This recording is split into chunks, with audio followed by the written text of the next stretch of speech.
Megan Fox is back in a horror thriller. You guys recommended that I watch Till Death.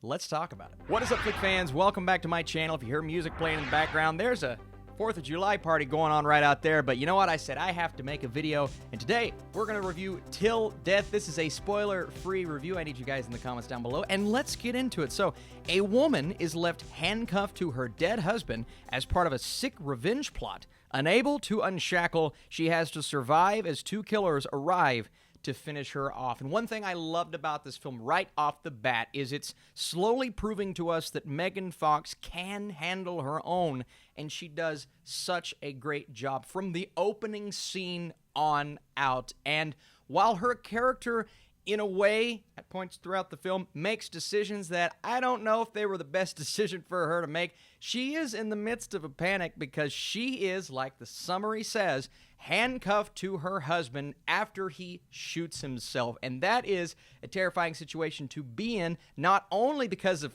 what you just witnessed, but because you have two people coming to this place to do something, so she has to hide or figure out how to escape. But you're also lugging a person heavier than she is around with her because she can't quite get that handcuff off. So immediately when I first witnessed this crazy thing, I'm like, oh, it's like Gerald's game. And this isn't really the only implementation of tension here. The beginning of the movie really focuses on their marriage, kind of what they're going through individually, but how they come together to attempt to solve what is tearing them apart. But clearly she was not in on this sick joke that he had planned, because this has to be one of the most tragic things I've witnessed on screen in quite some time. And for Fox, who plays the character of Emma, to handle herself like she did. Now, it's not all confidence and sheer willpower. She's terrified at points in the movie. And I thought she did a wonderful job of conveying that to us as an audience.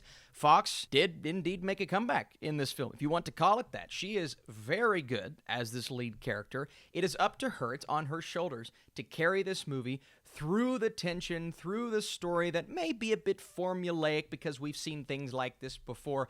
Immediately, my brain went to David Fincher's Panic Room. Very different circumstances, obviously, but having to run and hide from individuals that are slowly moving throughout the premises and trying to stay on your toes and outwit these two, but at the same time, you have some baggage, both literally and figuratively, that you're carrying around with you. So it's a lot, but it's also the simplicity that keeps the movie moving. Now, it's not without its faults. Again, the decision-making. I wish they would have been able to dive just a bit more into the ins and outs of their marriage. We get a taste of that at the beginning, along with the Pittsburgh Steelers joke. Come on. You guys knew I was watching this, didn't you? Jerks. But in all seriousness, as predictable as the story itself was, because you can kind of calculate what's going to happen in your head, this is a film, in my opinion, where it's all about the execution. One, a little bit larger, contained location. We really stay on the premises throughout the movie, and I love when filmmakers can do this. S.K. Dale is our director here, and it's one of those movies that you look at and you're just like, I love what they did, but more importantly, I look at who came up with this idea of being handcuffed to someone you have to lug around while you're being chased down, and I'm like, good job, right? It's, familiar, but at the same time, it's just different enough to really captivate you and hold your attention.